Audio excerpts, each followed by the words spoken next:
So I am probably recently most famous for having written a book called Joy, Inc., How We Built a Workplace People Love. And so the title probably a little bit unexpected for all of you, thinking I'm going to come in here and talk about programming, which I am.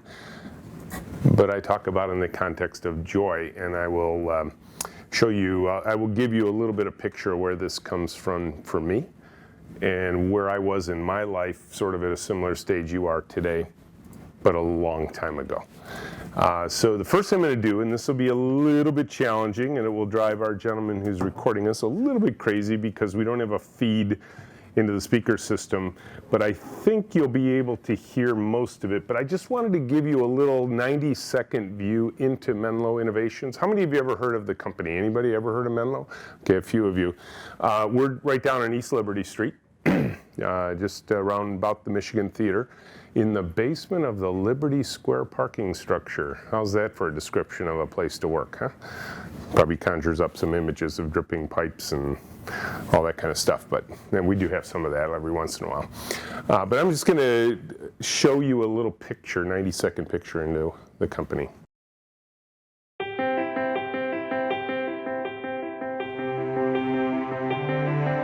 Most organizations don't really spend much time thinking about their culture.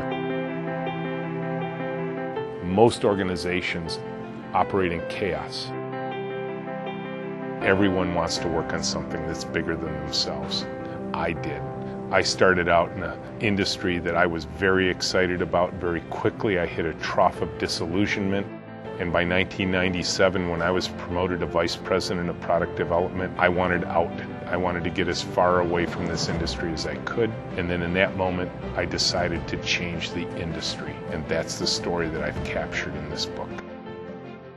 People are coming from all over the planet to come visit this space that's in the basement of a parking structure in downtown Ann Arbor, Michigan. And they're coming for a reason. They're coming to see something. What most people are looking for is some lessons around what it takes to build an intentionally joyful culture. Imagine half of my team had joy and the other half didn't. Which half would you want working on your project? We had so many requests for these tours, we realized it was time to share this story with the world in a different way. And that's how the book came to be. The space is flexible. We work 2 to a computer. We assign these pairs. We switch them every 5 working days. The human energy that results from this kind of organization, you can actually feel the joy when you're in the room. My name is Richard Sheridan, and I'm the author of Joy, Inc.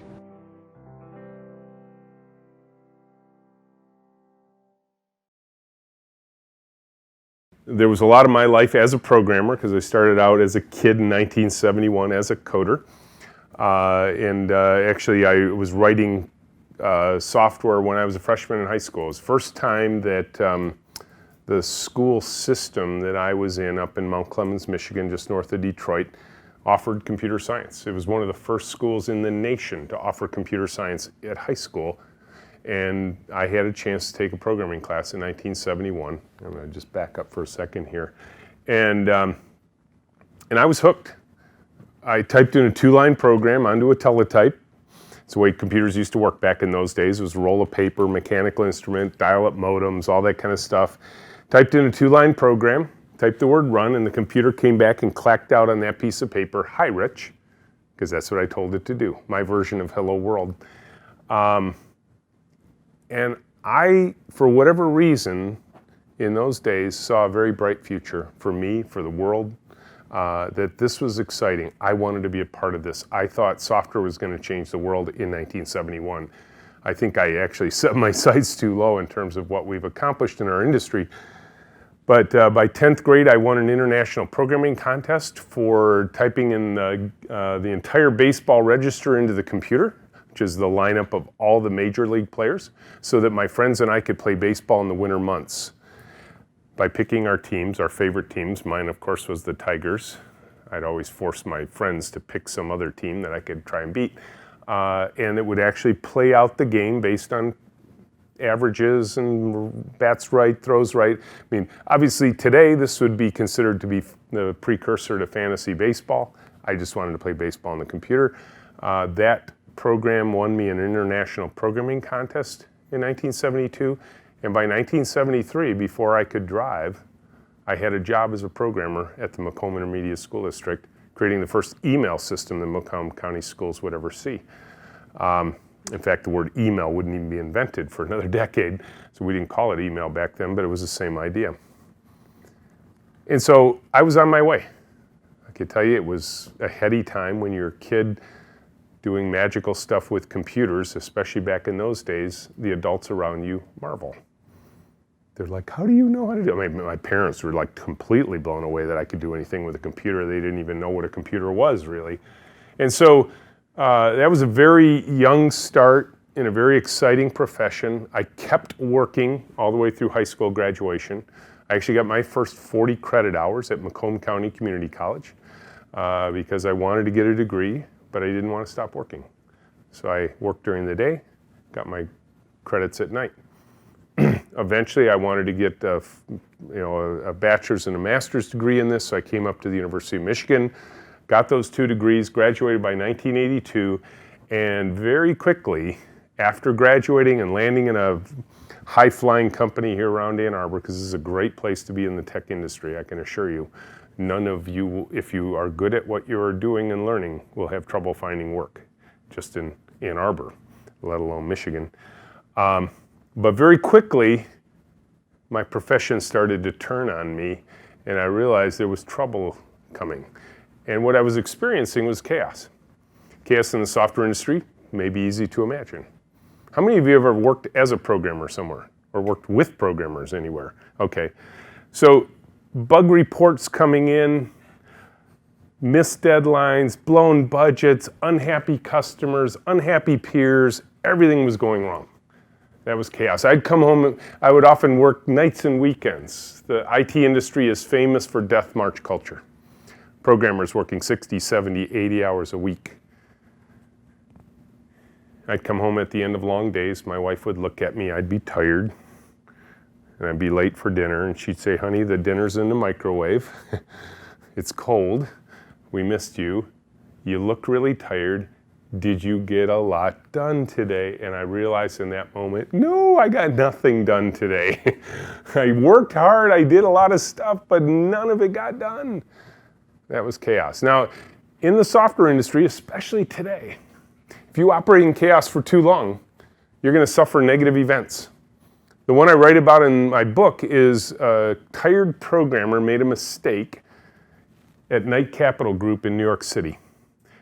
He was updating the server software and missed a server. And in the next 45 minutes, their New York Stock Exchange trading software traded $7 billion worth of securities it wasn't supposed to, costing Knight Capital Group $400 million in 45 minutes. Are you with me? That would be considered a negative event in your life? Okay. And so, there's an old adage that says to err is human, but to really foul things up requires a computer. And the faster the computer, the faster the foul-ups. So often and I had some of these kind of negative events, nothing that big, I can assure you. But when a company or an organization suffers a negative event, there is an organizational response that occurs. And what it looks like often is a procedure manual. You're learning programming, but understand that the activity of programming is usually part of a much larger project that you might be working on. And therefore, we need a software development lifecycle document that specifies committees and approvals and stage gates and different processes and procedures and sign-offs and all that sort of thing. So you get this big 3-ring binder and you put a police force in charge of it called a project management office to make sure that all the procedures are being followed and all you want to do is your work. And now you're in this crushing bureaucracy. You've gone like I did from the land of never getting anything done to the land of never getting anything started. Because you're waiting for somebody to approve something, a sign off to occur and all that sort of thing. And usually in this environment, somebody says, hey, wait a minute. I know we're waiting, I know we're trying to avoid this, but boy, we still got to get some things going.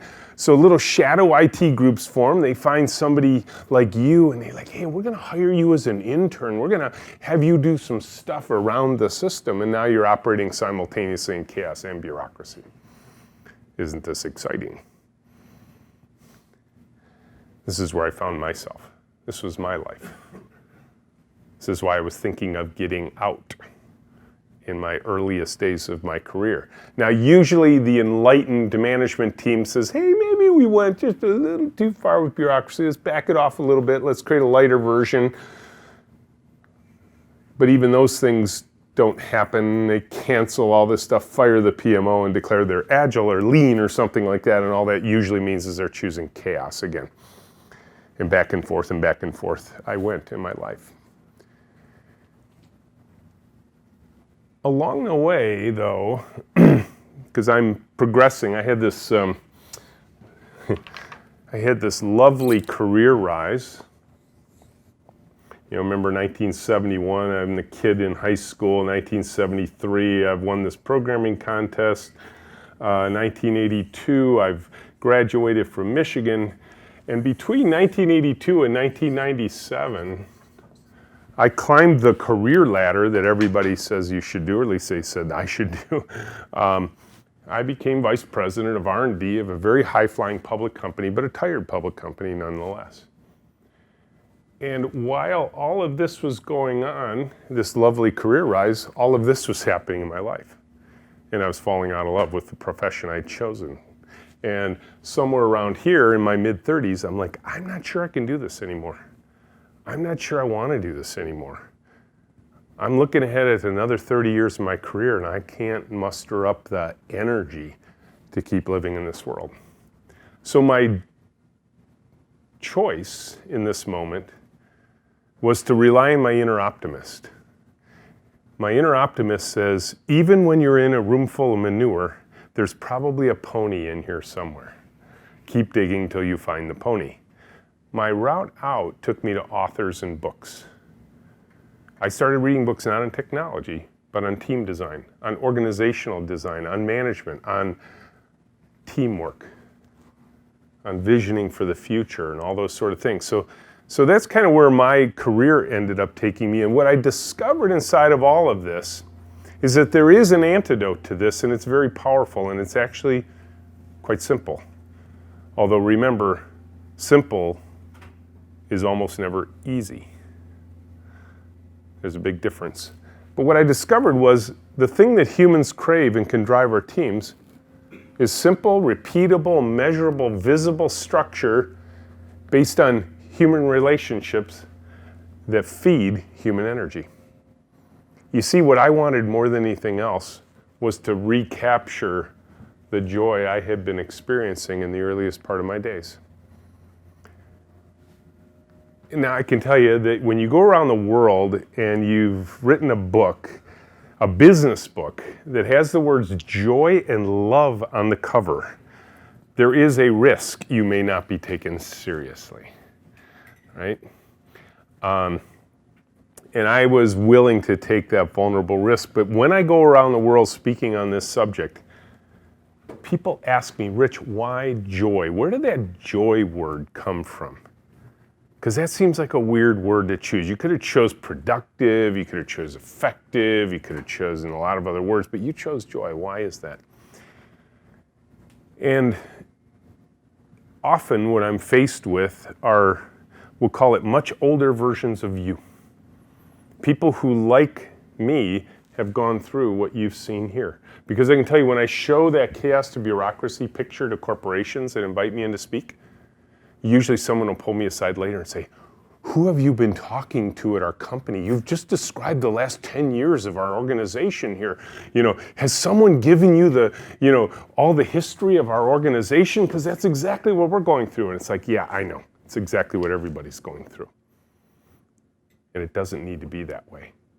And then I have to remind them, in some ways I have to remind them, why did you get into this profession in the first place?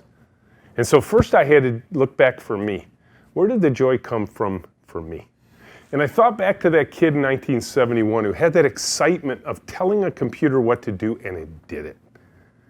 And I thought, I'm in charge. This can go in any direction I want it to. I get to be an artist with software. That's where I thought the joy came from. But then I actually went back further. I went back to the 10-year-old version of me in 1967. My parents bought what would today be the equivalent of an IKEA shelving unit for the living room. 8 feet wide, 6 feet high, came in a cardboard box. Of course, IKEA wasn't selling in the United States back then. But they went out to dinner and a movie, and I'm on my own that night at 10, and for some reason it gets in my head, because I like to do these kind of things, I went out in the garage, I pulled that box open, I found the instruction manual, and I built that shelving unit. 50 pieces of wood, 200 little nuts, bolts, and screws, all the little instruction manuals, all that kind of stuff, and it was done. I'm like, oh man. Trouble was, I built it in the garage. Mom wanted it in the living room. And I'm like, because I was so excited to show this to him. So for the next hour, this little 10-year-old inched it, this 8-foot-long, 6-foot-high shelving, inched it out of the garage, down the sidewalk, into the family room, up into the kitchen, and I pushed it right into place in the living room. My 10-year-old mind says I didn't damage it a bit. I set up Dad's books, Mom's knickknacks, the stereo. I had music playing. When they came home, my mom was so excited and delighted, she cried. Joy, right there. It's why we get into engineering professions. Engineering at its heart is a servant-oriented profession. We don't do this simply for the technical work alone. What I want to do, and this is our definition of joy at Menlo, we are a software design and development firm. That's what we do for a living. We build software for others, for other companies.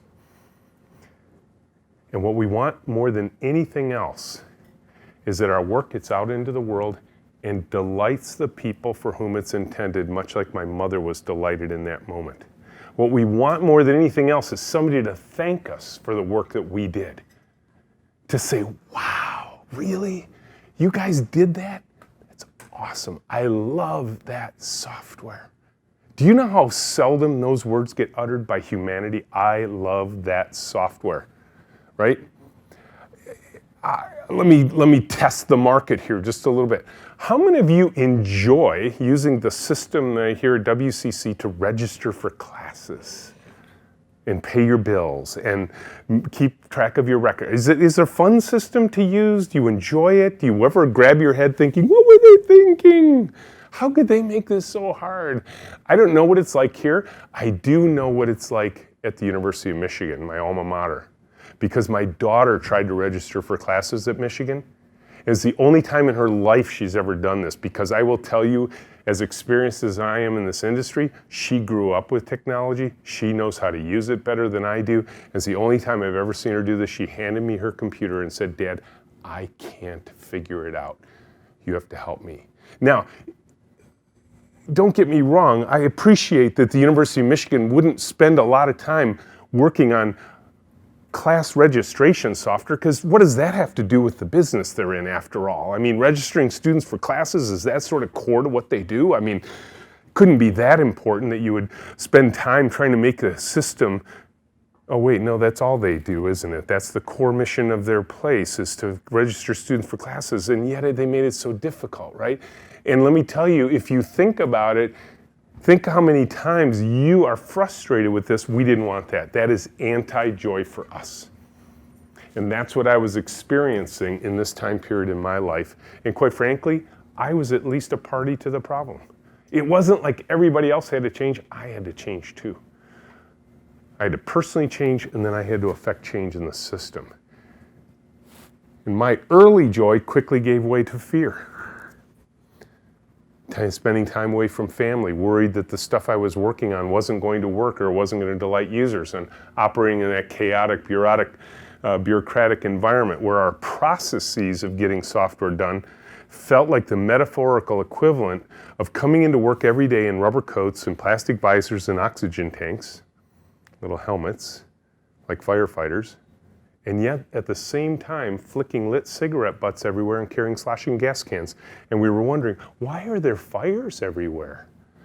You think it could be because our processes are setting fires and then we're spending all day just putting them out? I didn't want that life.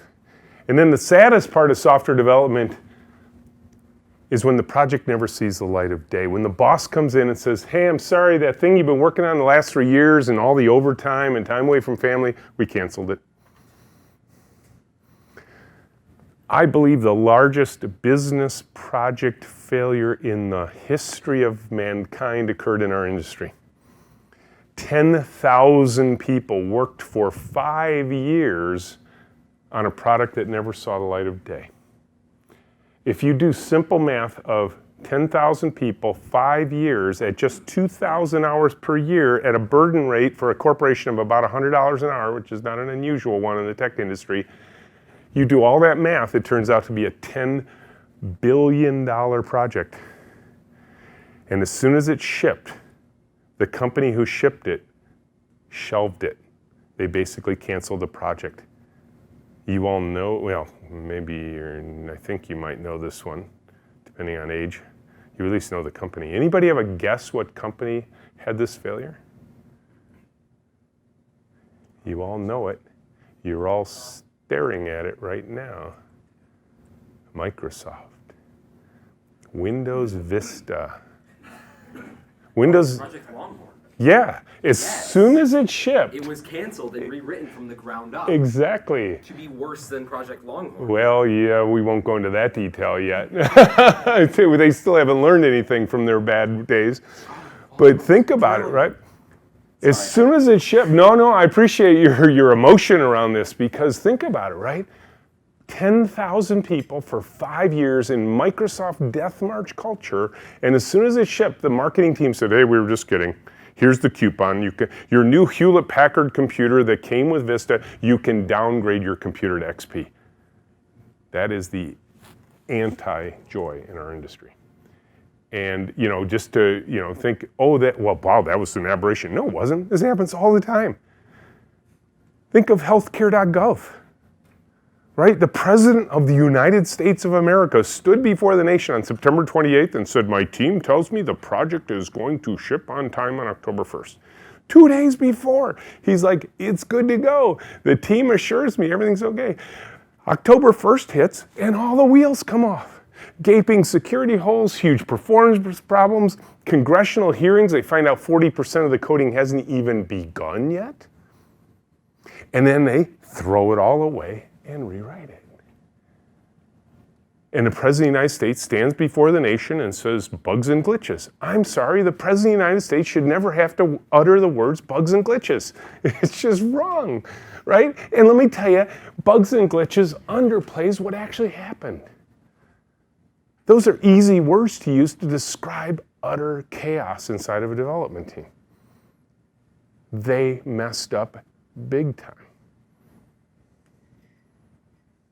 And it took years to fix, and hundreds of millions of dollars wasted.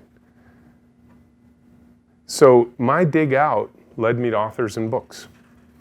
And in 1999, I read a book by a guy named Kent Beck on something oddly named called extreme programming. Anybody ever heard of extreme programming? Anybody? Yeah, it's kind of an old name now. It was the precursor to the agile movement in software development. But Kent postured, much like I was, that our industry was broken and it needed fixing.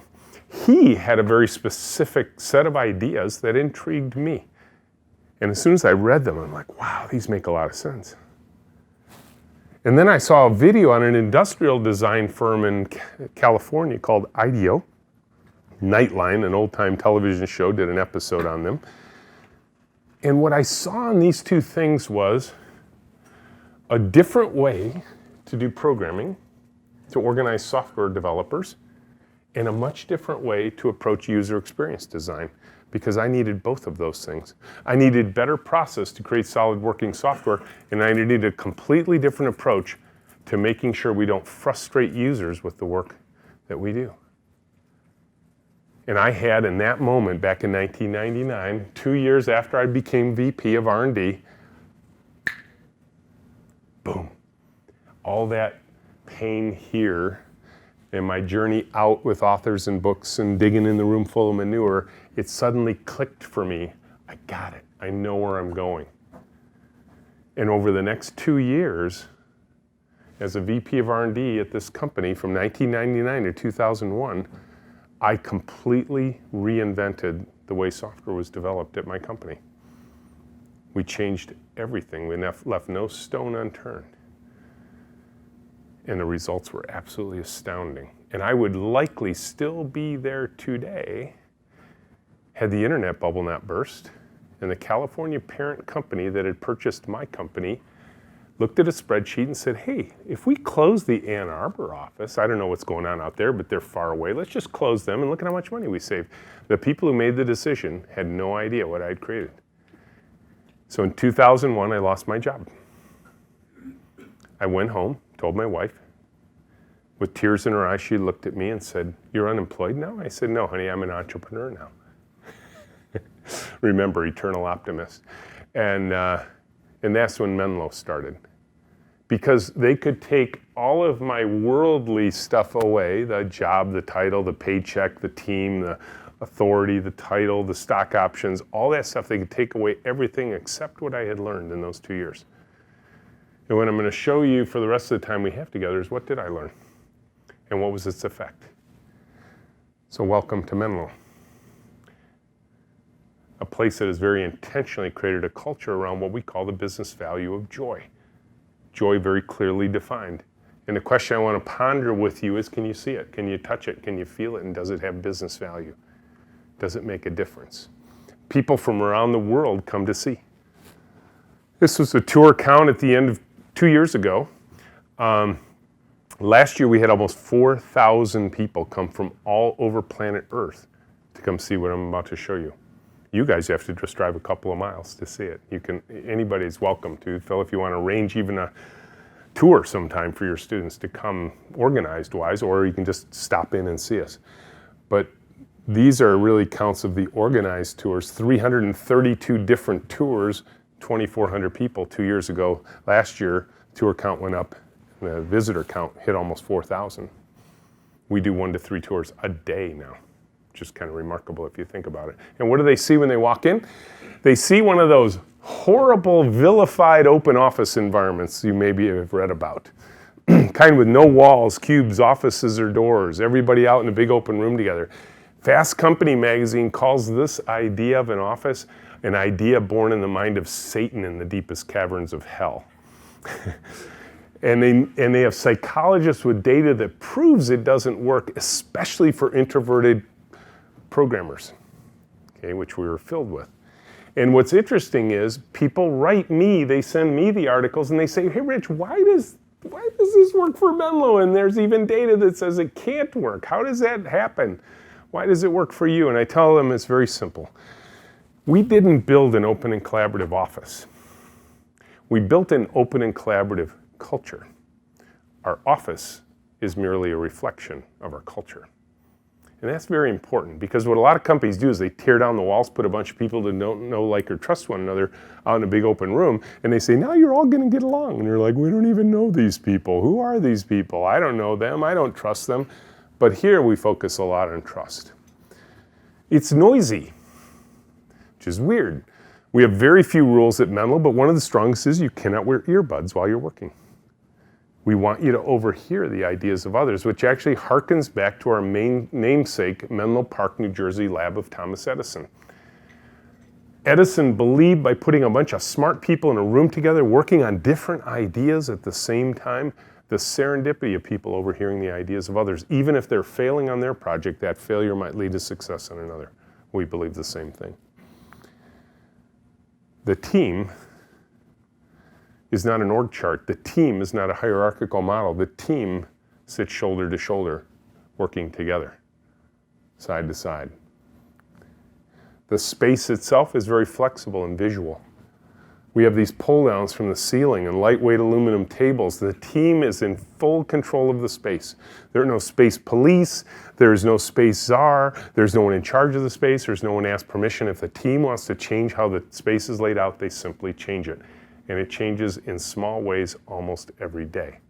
Every once in a while, a team gets bored with the general setup and they just come in on a Thursday night, maybe with a 12-pack of beer, tear it all down, clean up the dust bunnies, put it back together in a completely different configuration.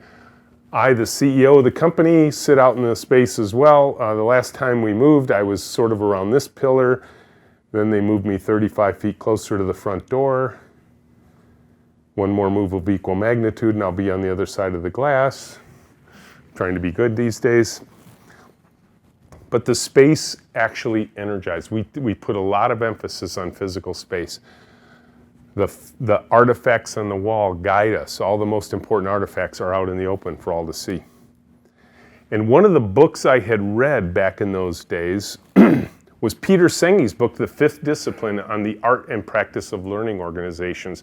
Because what I knew more than anything, and you need to get used to this if you take your profession seriously, is that when you get done with the classes you're taking here, you are not done learning. Because everything's changing all the time. In fact, what's weird is we are the ones changing the world, right? There's software in everything these days, isn't there? You can't buy coffee at Starbucks without software. They had to shut down their entire nationwide system for 4 hours on a Friday afternoon because their point of sale system wasn't working, costing them millions of dollars in lost sales. Can you imagine that? We can't sell coffee anymore without software. American Airlines couldn't book flights without software. The Wall Street Journal couldn't publish news without software. The New York Stock Exchange stopped trading stocks because their software wasn't working.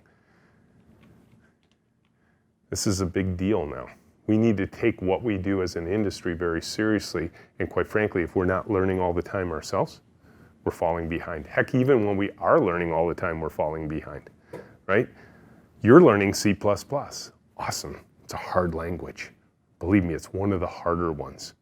You master C++, you can probably program in any other language you want to, because C++ is about as hard as it gets. Well, maybe IBM 360 assembly language is harder, but that's me showing my age. But as far as modern programming language goes, that's a hard one. But Java, JavaScript, Objective-C, Swift, these are Python, Perl, Ruby. These are all the things that you might be asked to learn someday, because I can assure you the stuff you're learning now may become obsolete. It's likely. So your best bet is to learn how to learn, how to pick up new languages, how to try new things. This is very important. Now, the way we do this, sure, books, absolutely. We got lots of books. Got this big open, got bookshelves everywhere, books everywhere. We have very open policy about books. Small part of our total learning system, because at its heart, the way we actually learn is how we organize the team. We connect our team members intellectually. We connect them emotionally. We connect them physically. Two people work at one computer all day long, working on the same time, on the same task at the same time, moving the keyboard and the mouse freely back and forth, collaborating together.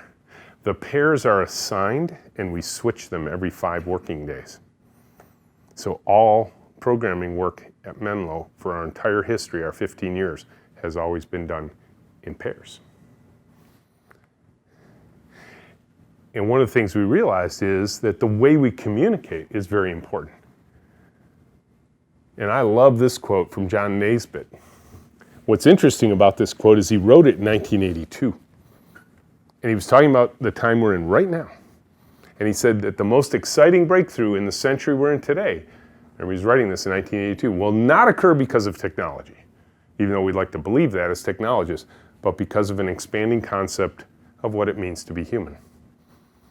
This is really important. We have to figure out how to communicate with one another. Because you see, one of the challenges is, if you think about the history of Microsoft, just as an example,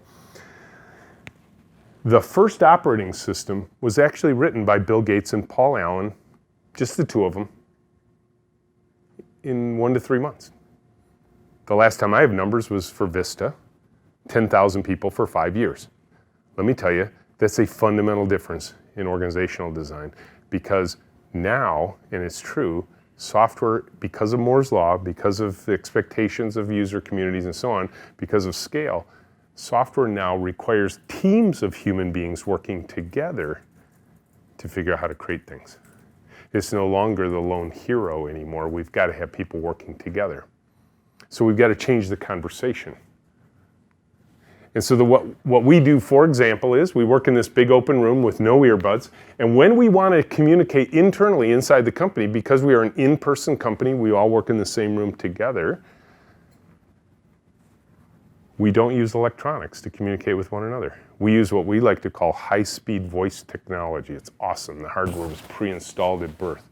Vocal cords, tympanic membranes, auditory nerve stimulation of the brain, supplemented by body language and eyebrows and tonal inflection. In fact, if we want to call an all-company meeting at Menlo, because we're all in one big room, I'm going to practice it with you. I'm going to say, "Hey, Menlo." You're going to say, "Hey, Rich." "Hey, Menlo." Hey, Rich. And the whole place goes dead quiet.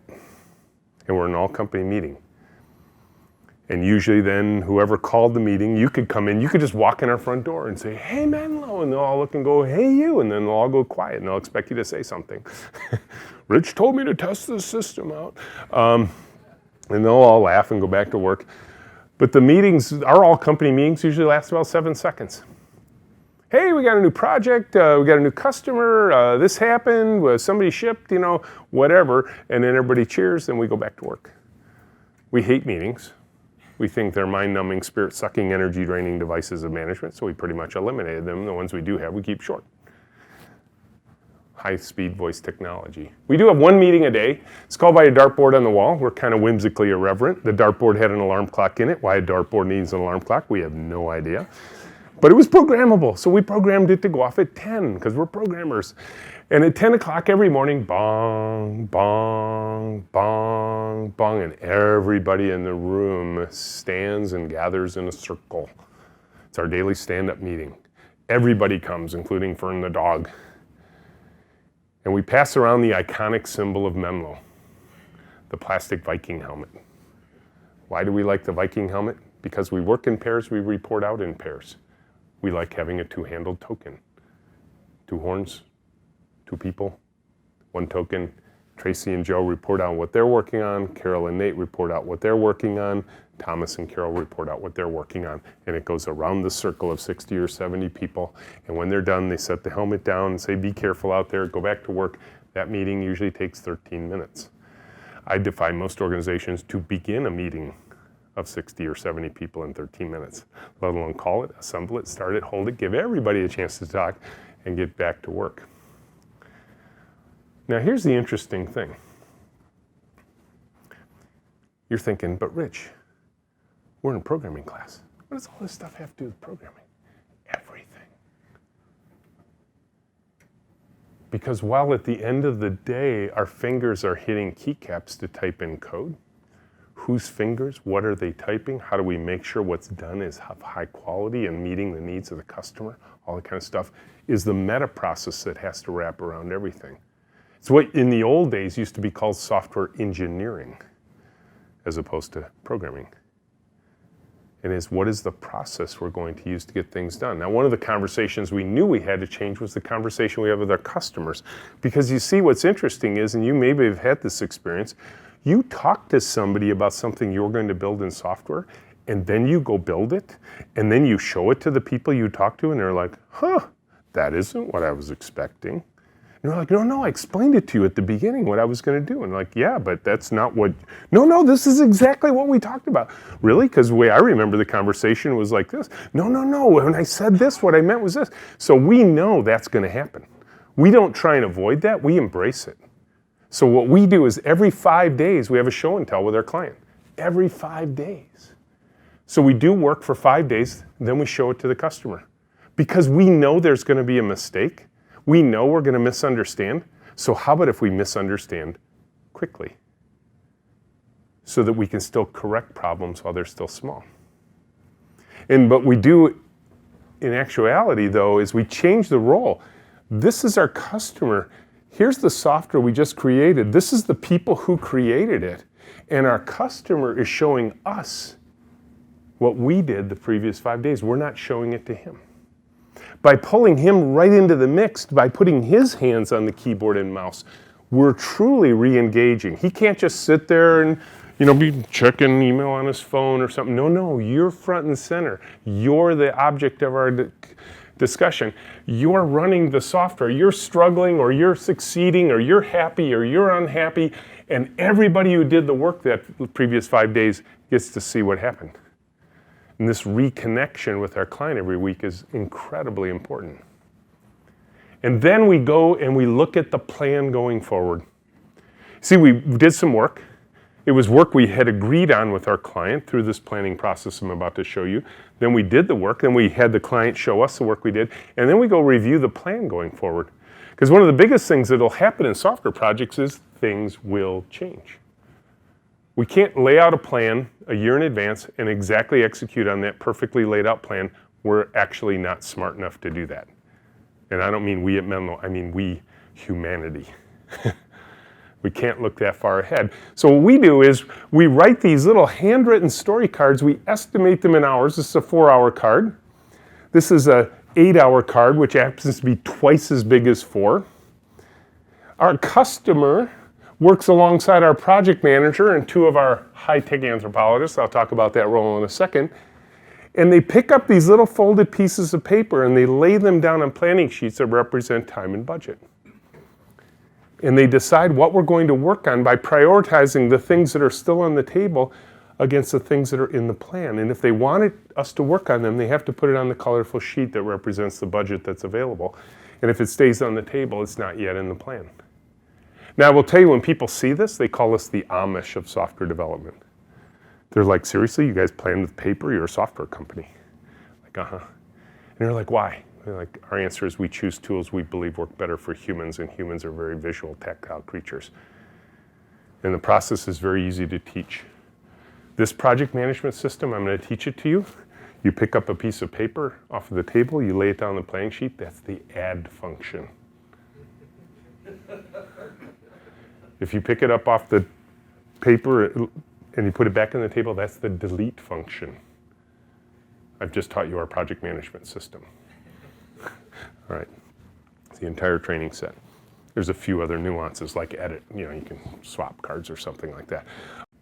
We work alongside our customers. Our customers get very invested because the tool doesn't get in the way.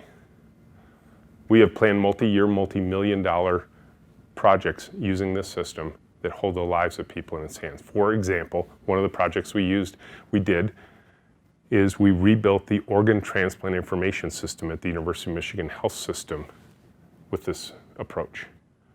We finished that project 10 years ago. It is still running that part of the university to this day. Hopefully you never need an organ transplant, but if you did, all of your data would flow through software that our team created. It's important we do this work well because often we hold the lives of people in our hands. Because if we get something wrong, it could threaten the life of the patient. Make sense? It's a collaborative exercise. You can work alongside our team to figure out what the highest priorities are. It's a conversation. We want the tools to interfere with the conversation, all supported by simple, handwritten index cards. The reason we use index cards is they're small. There's an old adage that is often attributed to Mark Twain that says, hey, I was going to write you a short letter, but I didn't have time, so I wrote you a long one. Getting it down to concise is hard. It's simple, but it's hard. And so we want to keep it concise, so we restrict how much you can put down to the size of an index card. After the cards are laid out in planning game, we put them on the wall for all to see. And each one of these swim lanes represents 2 people assigned to work together. It's 40 hours worth of work laid out for everybody because we fundamentally believe in a humanly sustainable pace for our team. No death march culture at Menlo. 15 years in, 40-hour work weeks, never weekends, never deny or delay vacation requests. Why? It's not because we just want to treat our people well, but we do. It's because we believe that tired programmers make bad software, and we don't want to deliver bad software to the world. We don't want chaos. Make sense? So each one of these swim lanes, people work on the cards from top to bottom. They know these cards were picked by our customer in the planning game, and they know our customer is going to come back on the end of the next week. 5-day cycle. This particular cycle goes from Wednesday to Tuesday. Why does it start in the midweek and end on Tuesday? Because the client chose Tuesday as their show and tell day. So we reorient the 5 days to the day the customer wants to come in for show and tell.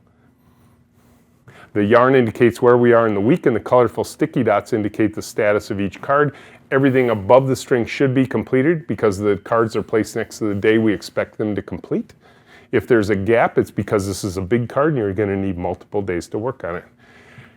And the story is told by the sticky dots. Yellow says people are working on that right now. Orange says they think they're done.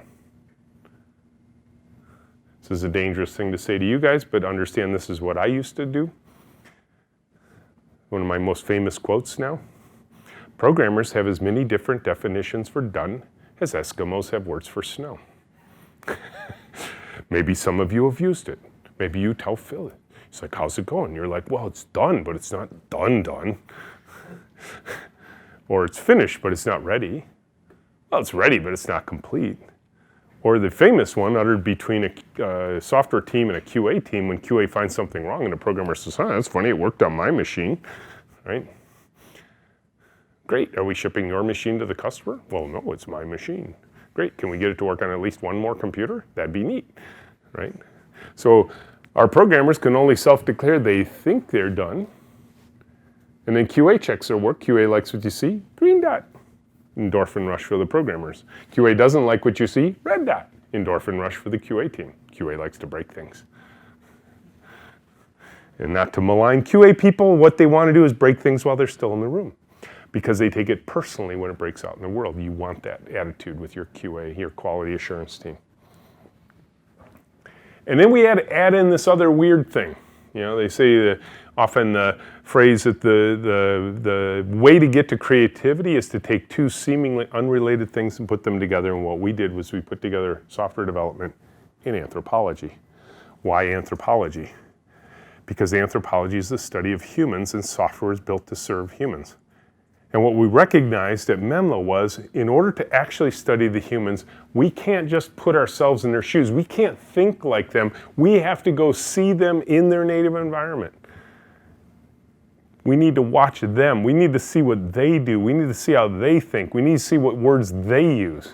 Remember, we are the industry that gave you, if you want to shut down your computer, please press the start button. Or the ever-intuitive Control-Alt-Delete, right? We do some dumb things in our industry. How many of you have Comcast? Anybody have Comcast? Anybody?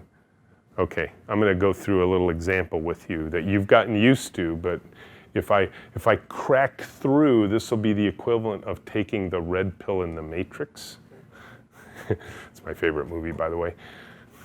Remember when Morpheus presented Neo with the red pill and the blue pill, he says, take the red pill and it won't change anything. It'll simply reveal the truth. I'm about to reveal the truth of our industry in a simple example. And if you take this pill with me, the world will suddenly turn into a very ugly place, even though nothing's changed. So how many of you with Comcast, you want to bring the channel line up tonight? What's on TV tonight? You know, the little channel display, right? What button do you push on your remote? Sorry? The guide button, yes. You press the guide button, right? Why do we call it guide? Anybody have an idea why we call it guide? The old TV guide. Oh, the old TV guide. Thank you. Yes. How many of you remember newspapers? Anybody remember newspapers? Okay. Awesome. It used to come in the newspaper, right? Delivered on Sunday. You get the TV guide. Okay, and so have you ever had this experience with your Comcast remote?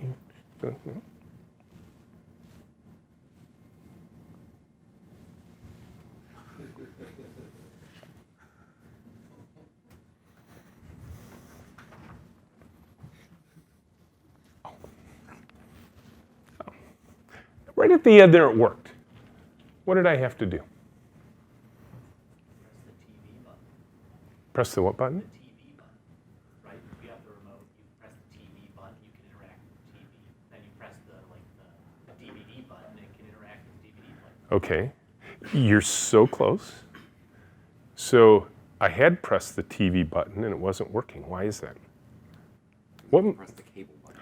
I had to press the cable button, but I wanted the TV guide. Why did I have to press the cable button? Because you're interacting with the cable box. I see. If I understood the architecture of the system, this would all make sense. You see, the cable box is the box that's presenting the software. If I learned to think like programmers, this would all make sense. Right? It's the cable box delivering the sign up, so I have to be in cable mode. But I want the TV guide, because that's why we called it guide, but I have to be in cable mode. But I was in TV mode, now I got to be in cable mode. Because you know what I was? I was a stupid user, wasn't I? I didn't read the Comcast Remote for Dummies book. What other industry can get away with systematically calling the people they serve stupid? None. We are it. We're the ones who coined the term stupid user. And then we get our users to self-deprecate. Oh, you know me, I'm just a stupid user. I can't figure out this technology stuff. No, it's not stupid users. It's stupid design. And let me tell you, work with me here now. We're gonna, if our anthropologists saw this calisthenic problem in the world, they'd come back to the programming team and say, hey guys, could you make the guide button work right every single time in a program? No, that's really hard. Like, really? Like, how hard? Well, it'll probably take a couple of hours. Oh, so you'd rather have tens of millions of Americans per minute doing this so you don't have to work 2 hours? No, we're going to fix the darn remote. And if anybody from Comcast is ever watching this video, call me. We can fix this. Because let me walk through the programming change. You press the guide button, and the program says, oh, okay, press the guide button. I think he wants to print a channel lineup. Let's take the current mode value, store it in a temporary register, switch for a moment to cable, send the signal, copy the value of the temporary register, put it back in, go back to whatever mode we're in. Voila, works right every single time. And here's the beautiful thing of design when it works right. If from now on, every time you press the guide button, it always works, you don't even notice it. It's not something that occurred to you. You didn't think, oh, that's so cool, it works right. No, you're like, of course it works right. It's supposed to work right. That's the way it should work. Now, watch just the next week, homework assignment, turn it into, next time you get together in class, say, I saw 5 examples of stupid design last week. You'll see 5 before you get home tonight. In your car, on your phone, something in the building, some sign that's stupid. You can't find something because the signage isn't right. Right? It's crazy. Right? Empathize with the people you serve. That's what high-tech anthropology is about. They use a lot of crazy paper-based tools too. We won't get into details on those. And here's my fun final story just to show you how crazy we are. I often encourage the corporate people I speak to because they're looking for change. They're looking to move their system to a different way of doing things. And what they tell me is they say, Rich, that's so cool. It's so neat what you created at Menlo, but we could never do that at our company. We're too this, we're too big, we're too small, we're too young, we're too old, we're too governmental, we're too public, we're too this, we're too that. I'm like, really? Interesting. Because what usually happens, I'm at a conference, I give somebody some ideas, there's a bunch of people in the room, and somebody in the room goes back to work the next day and they're like, I have this crazy new idea. And somebody on the other side who hadn't seen me speak says, oh, that'll never work here. That's not us, that's against the rules. HR will shoot us, or something like that. And then the idea dies, doesn't it? And what I encourage them to do is take one simple phrase to heart, and it's this. Look them in the eye, shrug your shoulders, say, yeah, I know. Let's run the experiment. Let's try it before we defeat it. Let's see what happens before we decide it's not going to work. Now, how this played out for me at Menlo was 9 years ago, Tracy had little Maggie. She was off for 3 months on maternity leave. She was ready to come back to work. And she came up to me and said, Rich, I'm ready to come back to work. And I said, awesome, we miss you. Can't wait to have you back. And she says, there's only one problem. The daycare we're going to put Maggie in is full. Grandparents live too far away. My husband and I don't know what to do. Now, I will tell you, in this moment, unbeknownst to Tracy, there was a momentary screaming match in my brain. You know the kind I'm talking about, the bright voice and the dark voice? The dark voice says, don't you dare say what you're about to say. HR will kill you. The lawyers will freak out. The insurance policies will go through the roof. The bright voice says, your company, you're an entrepreneur, you can do whatever you want. You don't even have an HR department. So I looked at Tracy, I said, bring her in. She says, what do you mean? I said, bring her into work. Now, if I'd only had a camera in this moment, the look of bewilderment on her face right now, right? And she says, all day? And I said, sure. She said, every day? And I said, why not? And then she looked around the big open room. She says, Rich, where will I put her? This wasn't a day, we're going to create a daycare. It's like, no, she's going to be with you all day. And I said, Tracy, she's 3 months old. She's not going anywhere. Just put her in a bassinet, in her car seat, and a little playpen or something on the floor, wherever you're working. She goes, well, what if she makes a fuss? I said, here it's like a noisy restaurant. You'll never hear the baby. She says, come on, Rich. What if she makes that big baby fuss? You know, you've raised 3 daughters yourself. You know how this goes. It's going to be blood-curdling screaming in the middle of the room, disrupting the whole team. And I said at that moment, I said, Tracy, you're the mom. I trust you. You'll do the right thing. We'll work it out together. Let's run the experiment. Isn't she beautiful? That's not Maggie. This is Ellie. This is Menlo baby number 8. We're up to Menlo baby number 13 in the last 9 years. This has been an awesome experiment. And I will tell you, when you run experiments, you'll expect the unexpected. Ellie learned to pair program. Ellie went to design meetings. And did Maggie in those early days fuss? Of course she did, but the response of the team was different than I expected. I thought mom would deal with it, and the team did. They were like, no, it's my turn to hold the baby. They found out the baby could be anywhere in the room. The baby was raised by the village. And then we found out something even more special. This is Henry coming back to visit. We found out our customers behave better when there's a baby at the meeting. It's like, boom, they're part of the marketing team. They're like, you guys are so awesome, right? Because you see this at work and it's just pure joy. It's awesome. It's a great part of our culture. It reminds us that in addition to everything else, we're human. This is Henry learning how to manage. How's it going? What you working on? And then this happened. We've always had a policy of allowing dogs in. There is a rule about dogs, is if there's a conflict between dogs and humans, the dogs lose. I don't mean like really lose, but I mean like they go home, right? But we haven't had much of a problem. But then one time, this guy Michael calls. He's our customer. He's come in for show and tell with Megan and Laura here. And he calls me up and he says, hey, Rich, I'm coming to show and tell today. Do you mind if I bring Buster? And I'm like, sure, who's Buster? He says, my Great Dane. I'm like, this will be interesting, sure. Buster's awesome. Buster's huge. Buster came in the front door and immediately greeted me by putting his paws on my shoulders. And I'm 6'5", and his head was here. I'm looking up at Buster. And let me tell you, when you're 6'5", you're not used to looking up at anything, okay? But what I realized in this moment was we had created a culture so inviting that our customers were choosing to be like us. Michael couldn't take his dog where he works. It wouldn't be appropriate. The kind of work they do, they should not have dogs there. It's not like they got bad management or the people who are unfriendly to dogs or anything. It just wouldn't be appropriate for the kind of work they do. But Michael, when he was coming into Menlo, says, I know you guys have dogs. Can I bring mine? And he was choosing to be more like us. That's an interesting place to be. Now, we have a lot of fun at Menlo, no question, but I can assure you, and this is something I want to encourage you as you go forward in your classes, is that rigor and discipline of what you do for a living is critically important, not only to the company you're working for, but ultimately to society. You know, think self-driving cars. You think there might be just a little bit of software in self-driving cars? Just a little bit of software in self-driving cars. Yeah. I'm dubious.